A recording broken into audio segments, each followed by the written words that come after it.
Varicose veins కి సరైన చికిత్స కోసం సంప్రదించండి ఎవిస్ హాస్పిటల్.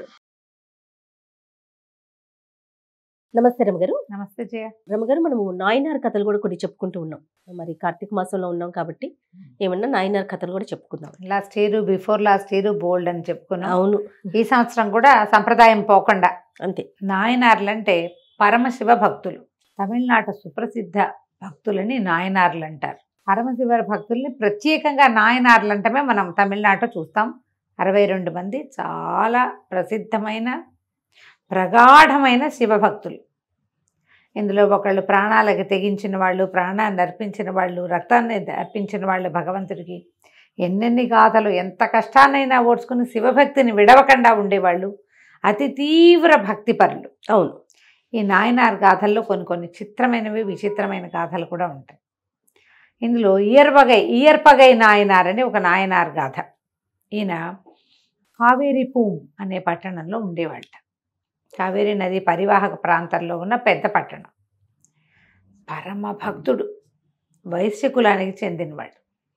ఈయనకి చక్కగా సౌందర్యవతి అయిన భార్య ఉండేది. మహాభక్తితో ఉండేవాడు. తన దగ్గరకు వచ్చి ఏది అడిగినా తన దగ్గర ఉంటే లేదని అనేవాడు కాదు. రేపటికి నాకు కావాలి, మాపటికి నాకు కావాలి, వీళ్ళకి ఇచ్చేస్తే ఎల్లుండి మనకెట్లా, మన ఇంట్లో ఏదైనా అక్కరొస్తే ఎట్లా, అలాంటి ఆలోచన పొరపాటును కూడా ఉండేది కాదు. ఆయన చిన్న సుత్తి శానం దగ్గర నుంచి ఇనపెట్టెల వరకు, ఒక పెద్ద ఇనపెట్టె కావాలి, మా పిల్లకి ఇవ్వదలుచుకున్నాను పెళ్ళికి, ఇనపెట్టె కొనే శక్తి లేదు అంటే మా ఇంట్లో ఉంది, పట్టుకెళ్ళు. తమ ఇంట్లో ఉన్న ఇనపెట్టె ఖాళీగా ఇస్తే ఎట్లా పెట్టేవాడు. దారే పోతుంటే ఎవరైనా అయ్యా ఒక వస్త్రం ఇప్పించంటే మీదున్న వస్త్రం తీసి ఇచ్చేవాడు. కట్టుకున్న పంచె విప్పించి అంగవస్త్రంతో ఇల్లు చేరిన రోజులు కూడా ఉన్నాయట. ఆయన తమ దగ్గర ఏది ఉన్నా సరే ఎక్కడి నుంచి తెచ్చి ఇవ్వడం కాదు, తమ దగ్గర ఉన్నది కాదనకుండా దానం చేసేవాడు. దాత అని పేరు పొందాడు బాగా. పరమేశ్వరుడికి ఇతను నచ్చాడు. వీడు దాతృత్వం ఎంతవరకు వెళ్తుందో, అంటే ఇంకా ఎంతకి తెగబడతాడు దానం చేయటం కోసం.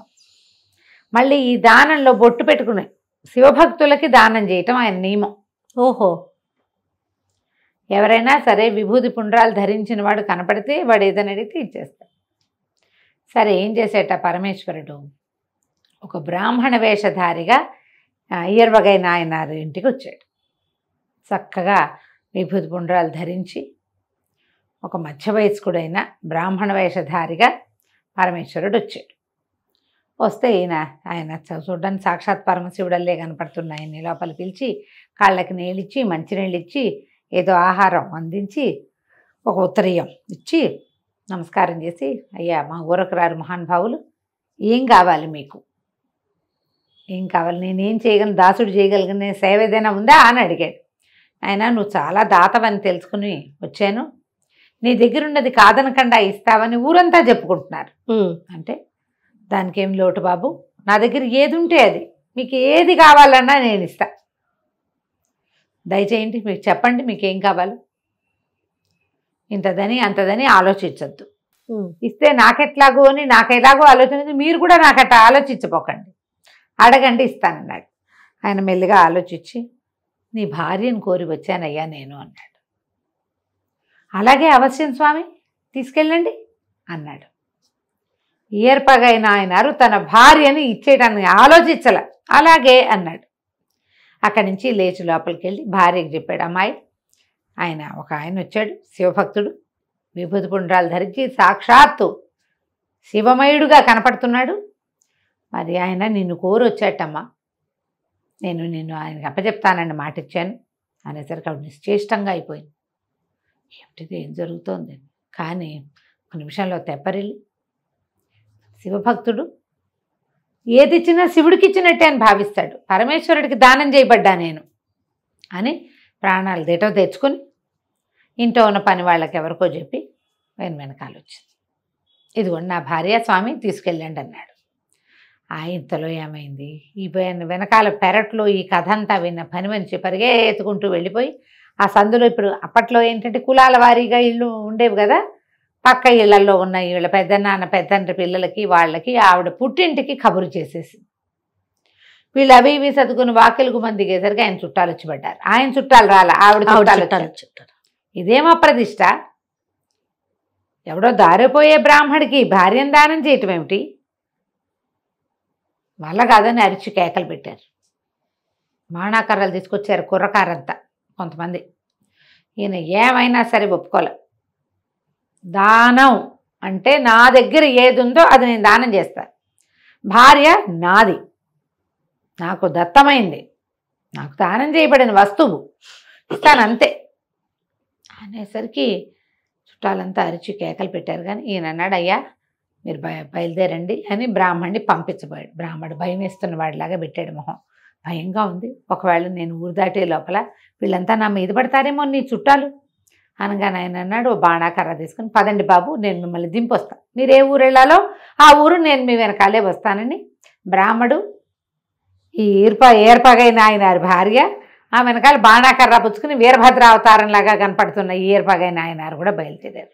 బయలుదేరేసరికి బాగా నడిచి వెళ్తుంటే వీళ్ళు ఈవిడ చుట్టాలు ఉన్నారుగా, వాళ్ళు ఊళ్ళో ఉన్న కొంతమంది క్షత్రియుల్ని పోగేసుకుని ఇది చాలా అన్యాయం, స్త్రీని దానం చేయటం ఏమిటి, కన్య తండ్రిది, ఆయన కన్నాడు, ఆయన దానం చేసి ఉత్తమ సద్గతులు పొందాడు. ఇప్పుడు ఆమెని భర్త ఇంకొకళ్ళ దానం చేస్తే అది వ్యభిచారం అయిపోతుంది, దానం అవ్వదు. అది ఇట్లా చేయకూడదు, ఈ కులం తప్పటం ఏమిటి, పద్ధతి ఏమిటి, స్త్రీని దానం చేయటం ఏమిటి అని అరిచి కేకలు పెట్టుకుంటూ ఒక పెద్ద సమూహంతో వచ్చి పడ్డారు. పడితే బ్రాహ్మడు బెదిరిపోయి వెనక్కి చూస్తుంటే ఆవిడందిట భార్య నాయనారు వాళ్ళందరినీ సమాధానపరుస్తాడు, తమరు పదండి అంది. ఆయన ఆవిడ నడుచుకుంటూ పోయారు. ఈ వెనక్కి తిరిగి చూసిన నాయనారా వచ్చిన మీద పడిన వాళ్ళందరినీ కొట్టేశాడు. కొట్టేసి మళ్ళీ వాళ్ళ వెనకాల నడవటం మొదలుపెట్టాడు. అయితే ఒక మలుపు తిరుగుతుంటే మలుపులో నిలబడి భార్య కనపడిందట. ఆయన కనిపించలే. ఈయనేమనుకున్నాడు, అయ్యో బ్రాహ్మణాయన శివభక్తుడు భయపడి పారిపోయాడేమో భార్యను వదిలిపెట్టి అని వెళ్ళి, ఏమే ఆయన వెనకాల పరిగెత్తుకుంటూ వెళ్ళొద్దు నువ్వు. ఆయన ఎక్కడికి వెళ్ళాడంటే, ఆయన ఎక్కడికి వెళ్ళలేదండి, ఇటు మలుపు తిరిగాము ఇద్దరము, చూస్తుండగానే మాయమైపోయాడు, నాకు కనపడలేదు అనేసరికి అటు ఇటు వెతికారట ఇద్దరు. అన్ని పక్కల వెతికి పరమేశ్వర చేసిన దానం వృధా పోతోందే అని దుఃఖపడుతూ నుంచున్నట్టు ఆయన. మరి భయపడి ఆయన పారిపోయాడు. ఈ దుర్మార్గుల వల్ల కదా శివభక్తుడు నిరాశతో వెళ్ళిపోయాడు. ఆయనకి ఎంత స్త్రీ అవసరం ఉందో పాపం. దుఃఖపడుతూ నుంచుంటే పెద్ద మెరుపు మెరిసింది. ఆ మెరుపులో పరమేశ్వరుడు కనబడ్డాడు పార్వతీ సమేతుడు. భార్యను కూడా దానం చేయగలిగేవాడు ఎవడైనా లోకంలో ఉన్నాడంటే అది కేవలం నాయనార్ వల్లే అవుతుంది అని చెప్పి వీళ్ళిద్దరికీ సద్యో మోక్షాన్ని ఇచ్చాడట. ఆయన దానం చేశాడు, ఈవిడ ఒప్పుకుందిగా. చూడండి, భర్తకు తగ్గ భార్య, పతివ్రత కాబట్టి ఆవిడ ఒప్పుకుంది. వాళ్ళిద్దరికీ వెంటనే సాయుజ్యముక్తిని ప్రసాదించాడు. వాళ్ళ శరీరాలు దొరకలేదు అక్కడ. దూరం నుంచి మెరుపులు మెరుస్తూ ఉన్నది మాత్రం ఈ కింద పడిపోయినగా చుట్టాలు వీళ్ళలో చాలామంది చూశారు. మెరుపులు మెరిసినాయి. దానం తీసుకున్న బ్రాహ్మడు కనపడలేదు.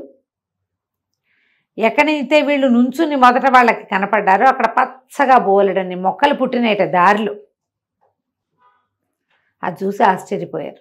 ఆయన పరమభక్తుడు నాయనారు, అందుకనే భగవంతుడు ఇట్లా వాళ్ళని కరుణించాడు, ఇదంతా పరీక్షేనని ఈ దెబ్బలు తిన్న వాళ్ళందరూ పరమేశ్వర ధ్యానం చేసుకుంటూ వెనక్కి తిరిగి వెళ్ళారు కదా కంచికి, మనం ఇంటికి. నిజమైన భక్తులు కదా కదా. అంటే ఇది ఆ కాలంలో అలాంటి తీవ్రమైన భక్తి ఉండేది జయ.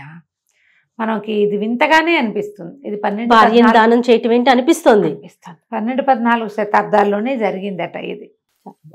నమస్తే. నమస్తే జయ.